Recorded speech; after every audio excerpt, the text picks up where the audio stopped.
On my grandson's birthday, my son's wife called me. We don't want you to come. Ugly people just ruin the pictures. I couldn't say a word. But on the day of the party, she got a surprise. Subscribe to the channel for more stories like this, and comment the city you're watching from. The phone rang at exactly 3:15 on a Tuesday afternoon. I was in my kitchen, stirring a pot of chicken soup I'd planned to take to my grandson Joshua for his birthday celebration. The steam rose from the pot, carrying the scent of carrots and celery, the same recipe I'd made for his father Marcus when he was Joshua's age. Riley's voice came through the speaker, sharp and deliberate. No hello, no pleasantries. Teresa, we need to talk about Joshua's party this weekend. I turned down the heat and wiped my hands on my apron. Of course, dear. I've been looking forward to it. Should I bring anything besides the soup? There was a pause. I could hear her breathing, could sense something cold building on the other end of the line. Actually, we've decided it would be better if you didn't come. The wooden spoon slipped from my fingers and clattered to the floor. I'm sorry, what did you say? We don't want you there, Teresa. We're trying to create a certain image for the photos, and honestly, we need people who fit the aesthetic we're going for. We can't have anyone who looks outdated ruining the pictures we want to post. My chest tightened. I gripped the counter, my knuckles turning white. Riley, I don't understand. This is my grandson's birthday. I've never missed one of his parties. Her laugh was cold, dismissive. Look, I'm not trying to be mean, but let's be realistic here. You don't exactly fit in with our crowd anymore. The other parents, they're all young, stylish. We're having a photographer come, and we want everything to look perfect. Having someone your age there, especially dressed the way you usually dress, it would just throw off the whole vibe. I felt like someone had reached into my chest and squeezed my heart until it stopped beating. The kitchen around me seemed to blur at the edges. 71 years old, and I was being told I was too ugly, too outdated, too embarrassing to attend my own grandson's birthday party. But Joshua will expect me to be there, I whispered, my voice barely audible. Joshua will be fine. He'll be too busy with his friends to notice. Besides, we'll tell him you're sick or something. Kids forget quickly at his age. The casualness in her voice, the way she dismissed my relationship with Joshua like it meant nothing, hit me harder than her comments about my appearance. I'd been there when Joshua took his first steps. I'd rocked him to sleep countless nights when Riley was too tired or too busy. I'd taught him to tie his shoes, helped him with his first words, celebrated every milestone. Riley, please. Can't we talk about this? Maybe I could just stay in the background, help with serving or cleaning up. No, Teresa. I've made up my mind. This is what's best for everyone. We want this party to be special, and having you there would just complicate things. I'm sure you understand. I didn't understand. I couldn't understand how the woman my son had married, the mother of my grandson, could speak to me with such cruelty. But I also couldn't find the words to fight back. My throat felt closed, my voice trapped somewhere deep inside. I already made soup for Joshua. His favorite. That's sweet, but we're having the party catered. Professional food, professional photos, professional everything. This isn't the kind of event where homemade soup fits in. Each word felt like a small knife, cutting away pieces of my dignity. My place in this family I tried so hard to be part of. I thought about all the times I'd bitten my tongue when Riley made little comments about my clothes, my cooking, my opinions. All the times I'd smiled and nodded when she corrected the way I interacted with Joshua. All the times I told myself she was just particular, just wanted things done her way. Does Marcus know about this decision? I managed to ask. Another pause. Marcus supports whatever I think is best for our family. He trusts my judgment. The emphasis on our family wasn't lost on me. I wasn't part of their family. I was an outsider, an inconvenience, something to be managed and contained. I see, I said, though I didn't see anything clearly anymore. Good. I'm glad you understand. We'll send you some photos after the party so you can see how nice everything turned out. The line went dead. I stood there holding the phone, listening to the dial tone, feeling like my world had just shifted on its axis. The soup continued to simmer on the stove, but I couldn't smell it anymore. I couldn't smell anything except the bitter taste of rejection that seemed to fill the air around me. I don't remember hanging up the phone or turning off the stove. I found myself sitting at my kitchen table an hour later, staring at the pot of soup that had now gone cold. The silence in my house felt different somehow, heavier. It pressed against my eardrums like I was underwater. My hands trembled as I reached for my phone. I needed to call Marcus. Surely he couldn't know what Riley had said to me. My son wouldn't allow his wife to speak to his mother this way. He couldn't. The phone rang 4 times before going to voicemail. His voice, cheerful and automated, told me to leave a message and he'd get back to me. I opened my mouth to speak, then closed it. What would I say? That his wife thought I was too ugly for their party? That I'd been deemed unfit to celebrate my own grandson's birthday? I hung up without leaving a message. The afternoon light filtered through my kitchen window, casting long shadows across the table where I'd eaten thousands of meals alone since my husband passed 8 years ago. I'd grown used to the solitude, even found comfort in it. But this felt different. This wasn't chosen solitude, this was exile. I tried to remember when things had started to change with Riley. When had her polite smiles become strained? When had her comments about my clothes shifted from helpful suggestions to pointed criticisms? It hadn't happened overnight. It had been a slow erosion, like water wearing away at stone. 3 years ago, when they'd moved into their new house in the suburbs, Riley had suggested I might want to update my look before visiting. She'd said it with a laugh, made it sound like friendly advice. I'd actually gone shopping that weekend, bought a new sweater and had my hair styled differently. But when I arrived for dinner, her eyes had swept over me with the same dismissive look I'd seen 100 times since. 2 years ago, she'd started making comments about my cooking. "Oh, Teresa, that's so old-fashioned," she'd say when I brought a casserole or homemade cookies. "We're trying to eat more modern, you know? Organic, trendy foods." I'd stopped bringing food to their house after that, except for special occasions. Last year, she'd begun limiting my time with Joshua. Suddenly, every visit had to be scheduled in advance. Spontaneous grandmother visits became disruptive to Joshua's routine. When I called to speak with him, I was often told he was busy, napping, or at an activity. But I'd adapted to all of it. I told myself that young mothers were particular, that Riley was just trying to create the best environment for her family. I'd made excuses for every slight, every dismissal, every moment when I felt like an unwelcome guest in my son's life. The memory that hurt the most came flooding back. 6 months ago, Joshua had called me himself from Riley's phone. He'd been crying, asking why I hadn't come to his school play. I'd had no idea there was a school play. When I'd asked Riley about it later, she'd shrugged and said it had been family only, and she'd forgotten to mention it. The casual cruelty of that lie still made my chest ache. I'd helped them with the down payment on their house. When Marcus had lost his job 2 years ago, I'd quietly paid their mortgage for 4 months until he found work again. When Joshua needed emergency surgery for his appendix, I'd sat in that hospital waiting room for 6 hours, holding Riley's hand while she cried with worry.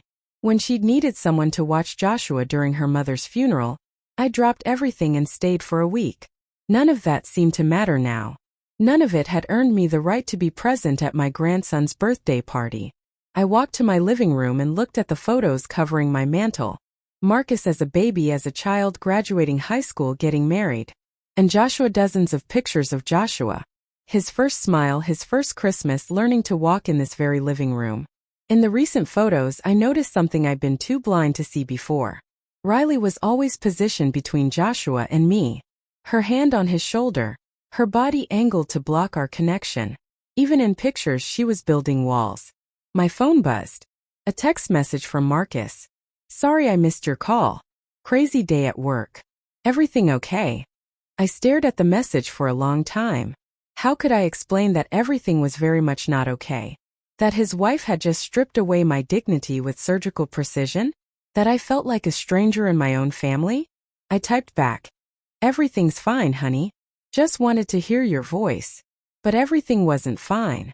I was drowning in the realization that I'd been slowly erased from my own family's life, and I'd been too grateful for whatever scraps of affection they threw my way to notice it happening. The house felt colder now, though the temperature hadn't changed. I pulled a blanket around my shoulders and wondered if this was how it would end, with me disappearing quietly from their lives, one cruel dismissal at a time, until I became nothing more than an inconvenient memory they occasionally felt obligated to acknowledge. I spent the next 3 days replaying every interaction I'd ever had with Riley, dissecting each conversation like a detective examining evidence. The more I remembered, the more I realized how blind I'd been to what was happening right in front of me. It started the morning after her phone call. I was having coffee with my neighbor Margaret when she mentioned seeing photos from another family gathering on social media. A gathering I hadn't known about. That looked like such a lovely barbecue at Marcus and Riley's last month, Margaret said, scrolling through her phone. Joshua looked so happy playing with his cousins. My coffee cup stopped halfway to my lips. What barbecue? Margaret's face immediately showed regret.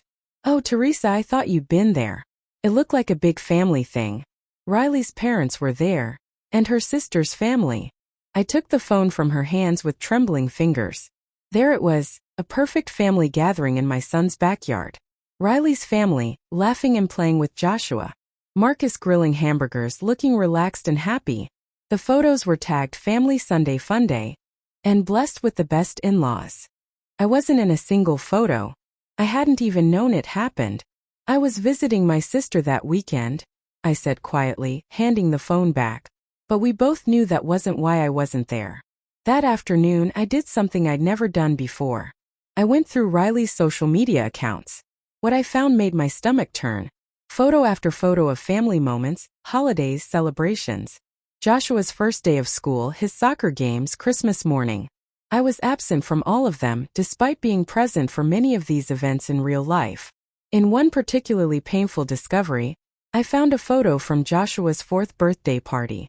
I remembered that day clearly because I'd spent hours making his favorite chocolate cake from scratch. In the photo, Joshua was blowing out candles on a store-bought cake, surrounded by smiling faces. The caption read, "Perfect day with our perfect boy and our amazing friends who are like family to us." I'd been cropped out of my own grandson's birthday celebration. The memories started flooding back then, each one more painful than the last. Riley's comments about my appearance that I dismissed as helpful suggestions. Teresa, have you thought about updating your hairstyle? Something more modern might suit you better. Or, that dress is so classic. Maybe something with more color next time. Her subtle ways of undermining my relationship with Joshua. When I taught him to bake cookies, she'd later mentioned how too much sugar wasn't good for growing children. When I'd taken him to the park and let him get his clothes dirty, she'd sighed about how hard grass stains were to remove. When I'd bought him books about dinosaurs that he loved, she'd commented about how violent some children's books could be. I remembered the Christmas when I'd spent weeks knitting Joshua a sweater with his favorite superhero on it. He'd loved it, worn it constantly for days. Then it mysteriously disappeared. When I asked about it, Riley said it had shrunk in the wash and they'd had to throw it away. But I'd used machine-washable wool and included care instructions. The phone call from Riley's mother last year suddenly made sense too. She'd called to thank me for understanding about some event I knew nothing about. When I'd asked what she meant, she'd seemed confused and quickly ended the call. Now I realized Riley had been telling her family that I chose not to attend things, making me seem like the distant grandmother who didn't care enough to show up. The pattern was so clear now I couldn't believe I'd missed it. Riley had been systematically erasing me from their family narrative while making it look like my choice. She'd isolated me so gradually, so skillfully, that I'd begun to believe I was the problem. The cruelest part was how she'd used my own personality against me. She knew I was polite, that I didn't like to cause trouble, that I'd rather step back than create conflict. She'd counted on my silence, my willingness to accept whatever scraps of inclusion she offered. I thought about all the times I'd made excuses for her behavior to my friends. Riley's just particular, I'd say. She wants things done a certain way. I protected her reputation while she methodically destroyed mine within the family. Margaret knocked on my door that evening, bringing homemade soup and a concerned expression. "You've seemed upset since this morning," she said, settling into my kitchen chair. "Want to talk about it?" For the first time I told someone the truth. All of it. The phone call, the patterns I'd noticed, the years of subtle exclusion. Margaret listened without interrupting, her face growing more troubled with each revelation. "Teresa," she said when I finished, "this isn't normal daughter-in-law behavior. This is deliberate cruelty." Hearing someone else say it out loud made it real in a way that my own thoughts hadn't. I wasn't being oversensitive. I wasn't imagining things. I was being systematically excluded and humiliated by someone who should have welcomed me into their family. I keep thinking I must have done something wrong, I said. Something to make her dislike me so much. Margaret shook her head firmly. Honey, the only thing you did wrong was being too kind, too understanding, too willing to accept treatment you never deserved. Saturday morning arrived gray and drizzling, matching my mood perfectly. Joshua's birthday party was set to begin at 2 o'clock that afternoon. I knew this because I'd seen the elaborate invitation posted on Riley's social media. A professional design with gold lettering and Joshua's photo, announcing a superhero spectacular celebration. I'd spent 3 sleepless nights wrestling with myself. Part of me wanted to respect Riley's wishes, to stay home and avoid any confrontation. The obedient part of me that had kept quiet for so many years whispered that maybe she was right, maybe I didn't belong there. But another part of me, a part that had been growing stronger since Margaret's visit, refused to accept this fate quietly. This was my grandson. I'd been there for every important moment of his life until Riley started building her walls. I'd earned my place in his life through love, not through permission from his mother. At 11:30 that morning I made my decision. I showered and put on my best dress. A navy blue one with small flowers that my husband had always said brought out my eyes. I did my hair carefully, applied a little makeup, and looked at myself in the mirror. I saw a woman who was 71 years old, yes, but who was also dignified, loving, and worthy of respect. I wasn't going to cause a scene. I wasn't going to arrive angry or demanding. I was simply going to show up for my grandson's birthday party like any grandmother would. If Riley had a problem with that, she could address it like an adult. The drive to their house took 23 minutes. I'd made this trip hundreds of times over the years, but today it felt different. My hands were steady on the steering wheel, my mind calm and clear. I parked a block away, not wanting to create drama before I even arrived.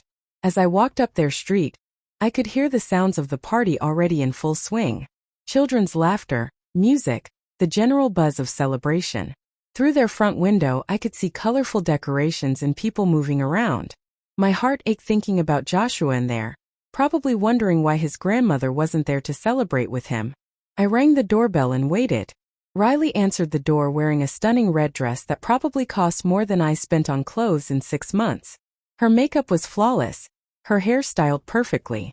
She looked like she was hosting a magazine photo shoot, not a 7-year-old's birthday party. Her face went through several emotions when she saw me. Surprise, anger, calculation, and finally, a cold fury that made her eyes narrow to slits. "What are you doing here, Teresa?" "I'm here for Joshua's birthday party," I said calmly. "I'm his grandmother. We discussed this. You're not welcome here today." Behind her, I could see the party in full swing.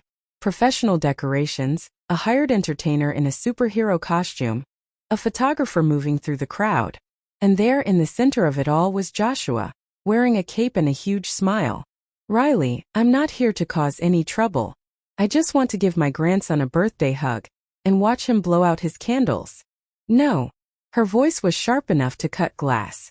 "You need to leave. Now." "Grandma Teresa." Joshua's voice rang out over the party noise. He'd spotted me through the doorway, and his face lit up like Christmas morning. He started running toward us, his little cape flying behind him. "Grandma, you came. Mommy said you were sick, but you're here." The joy in his voice, the pure happiness at seeing me, made my chest swell with love and purpose. This was why I was here. Not to prove a point to Riley, not to win some battle, but because this little boy loved me and I loved him. I knelt down as he reached me, wrapping him in a tight hug. "Happy birthday, sweetheart. 7 years old. You're getting so big and strong. Did you see my costume? I'm Captain Amazing. And there's a real superhero here doing magic tricks. Come see." I glanced up at Riley, whose face had gone pale. Around us, other party guests had started to notice the commotion. Some were openly staring, others pretending not to watch while clearly listening to every word. "Joshua, go back to your party," Riley said through gritted teeth. "Grandma Teresa can't stay." "But why?" Joshua's face fell. "It's my birthday. I want Grandma here." That's when Riley made her mistake. Instead of handling this quietly, Instead of finding a way to manage the situation with grace, she let her anger and control issues take over. "Because I said so," she snapped, her voice carrying across the yard. "This is my house and my party, and I decide who gets to be here." The entire party went quiet. The hired entertainer stopped mid-sentence. Parents looked up from their conversations. Children stopped playing. Even the photographer lowered his camera. "Riley," I said quietly, still kneeling next to Joshua, "let's not do this in front of everyone." But she was beyond reason now. The mask of perfection she'd been wearing had slipped, and everyone could see what lay underneath. "No, let's do this right now," she said, her voice getting louder. "Everyone might as well know that you showed up here uninvited after I specifically told you not to come. You're selfish and inconsiderate. And you're ruining my son's party." I stood up slowly, keeping my hand on Joshua's shoulder. Around us, the silence was deafening. I could feel every eye in the yard focused on this confrontation, could see phones being discreetly pulled out to record this moment. And in that silence, I made a choice that would change everything. In that moment of absolute silence, with 30 pairs of eyes watching us, I looked down at Joshua. His little face was confused and hurt, caught between his excitement at seeing me and his mother's obvious anger. That's when I knew exactly what I needed to do. I knelt down again, taking his small hands in mine. "Joshua, sweetheart, I want you to remember something very important. Your grandmother loves you more than all the stars in the sky, and nothing will ever change that. Happy birthday, my brave little superhero." I kissed his forehead gently, then stood up with as much dignity as I could manage. I looked directly at Riley, my voice calm and clear enough for everyone to hear. "I came here because I love my grandson. I've never missed one of his birthdays, and I thought that meant something. I can see now that I was wrong to think I had a place in this family." Riley's face was flushed red, her hands clenched into fists. "You're damn right you don't have a place here. You never did. You're an embarrassment, and I'm tired of pretending otherwise." A collective gasp rippled through the crowd. Some of the other mothers exchanged horrified glances. The photographer had stopped taking pictures entirely, clearly uncomfortable with what was unfolding. "Riley." Marcus's voice cut through the tension. I turned to see my son pushing through the crowd, his face a mixture of shock and mortification. "What is going on here?" "Your mother crashed our party after I specifically told her not to come," Riley said, her voice shrill now. "She's causing a scene and ruining everything." Marcus looked between us, confusion clear on his face. "Mom, is that true? Riley told you not to come." Before I could answer, Riley continued her tirade. "She's selfish and attention-seeking, and I'm sick of having to deal with her constantly interfering in our lives. She doesn't fit in with our friends, she doesn't understand our lifestyle. And frankly, I don't want her around Joshua anymore." The silence that followed was deafening. Even the children had stopped playing, sensing the adult drama unfolding around them. I could see some of the other parents pulling out their phones, no doubt recording this spectacle for their own social media. "Riley, that's enough," Marcus said quietly, but she was beyond stopping now. "No, it's not enough. I've been polite for years, trying to include her, trying to make this work, but she just doesn't get it. Look at her, Marcus. Look at how she's dressed. This is supposed to be an elegant party, and she shows up looking like she's going to church in 1980. Each word was like a physical blow, but I refused to react. I stood there with my spine straight, my hands clasped in front of me, letting everyone see exactly who Riley really was. "She embarrasses us everywhere we go," Riley continued, her voice getting higher and more frantic. "The other parents talk about her behind our backs. They think we're trash because of how she presents herself.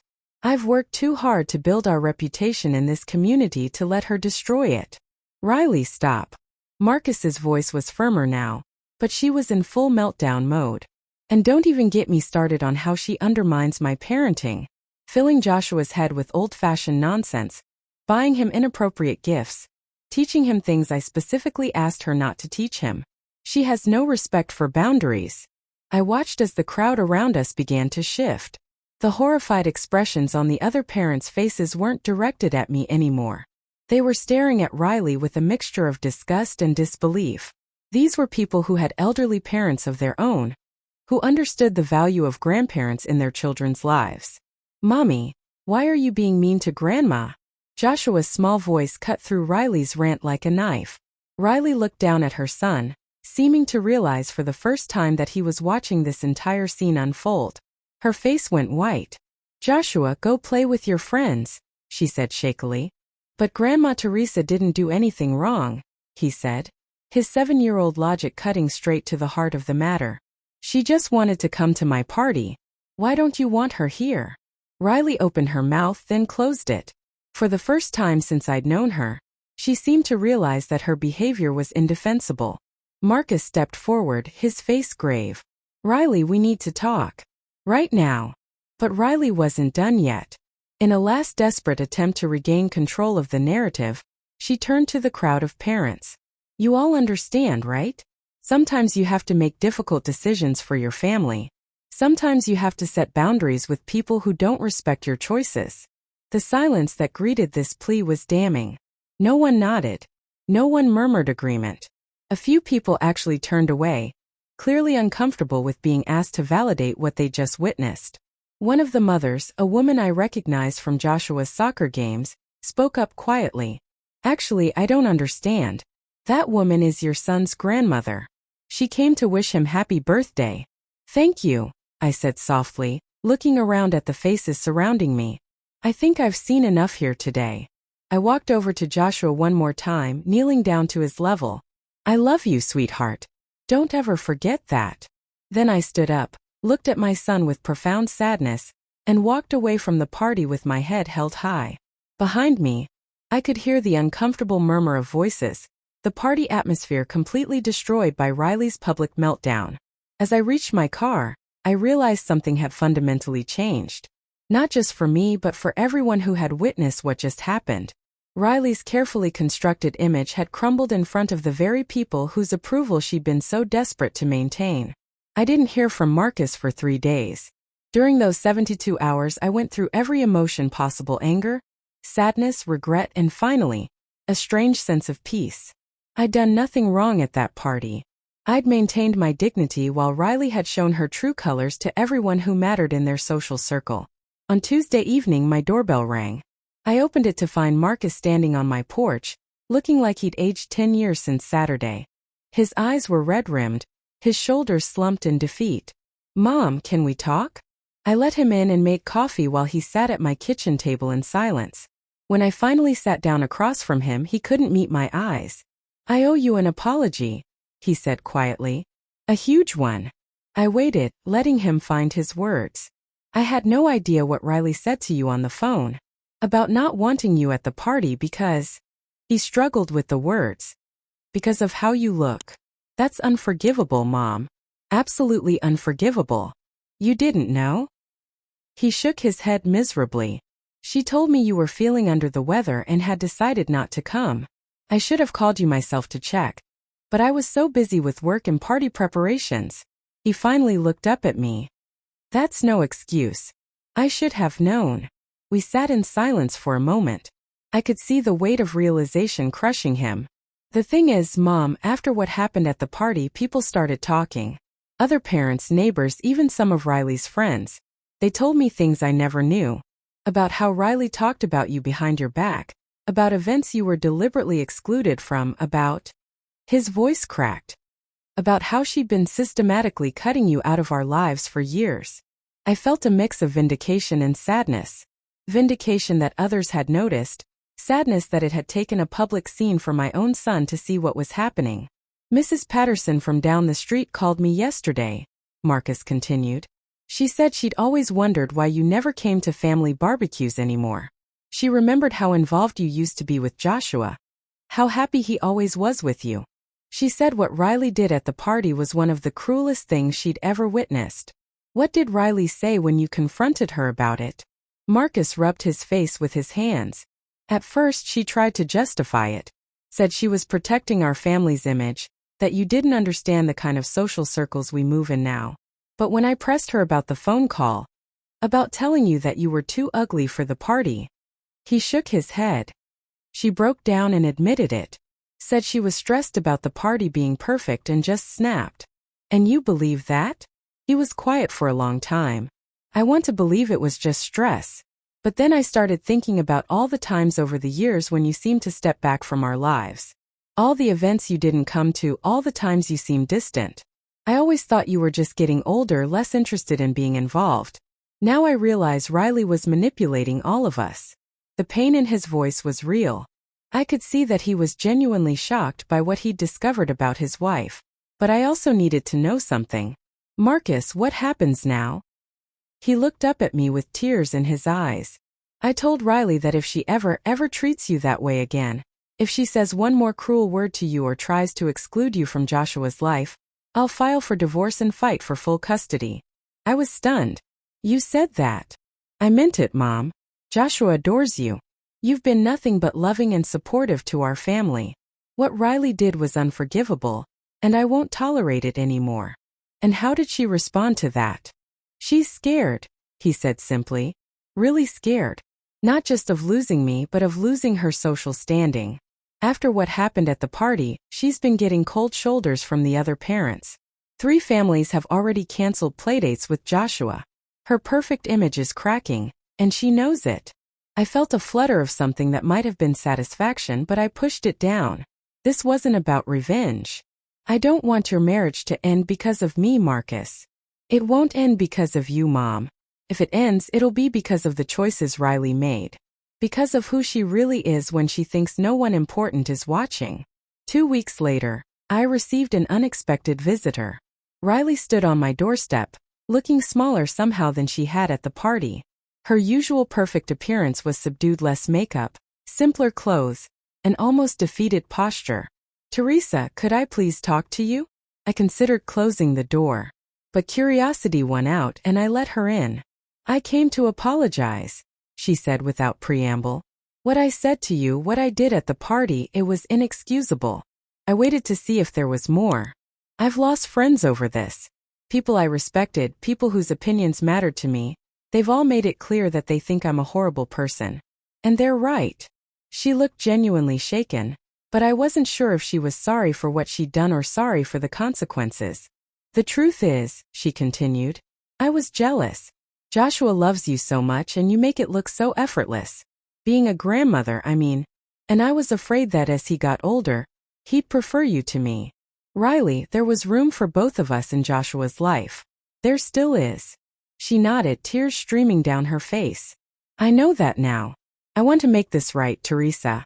I want to try to earn your forgiveness.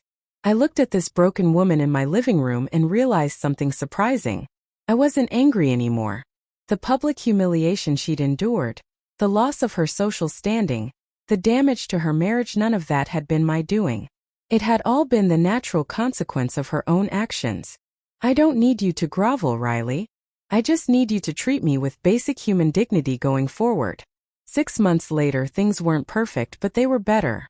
Riley kept her word about treating me with respect. She included me in family events, stopped making cutting comments about my appearance, and seemed to genuinely try to rebuild what she'd damaged. Most importantly, I had my relationship with Joshua back. We spent Saturday afternoons together, baking cookies and reading stories. He told me about school, about his friends, about his dreams of becoming a real superhero someday. I never got a full apology for all the years of subtle cruelty, but I realized I didn't need one. I had something better. My dignity intact, my family relationships restored, and the knowledge that standing up for myself had been the right choice. Sometimes justice doesn't come from revenge. Sometimes it comes from simply refusing to accept unacceptable treatment and letting the truth speak for itself.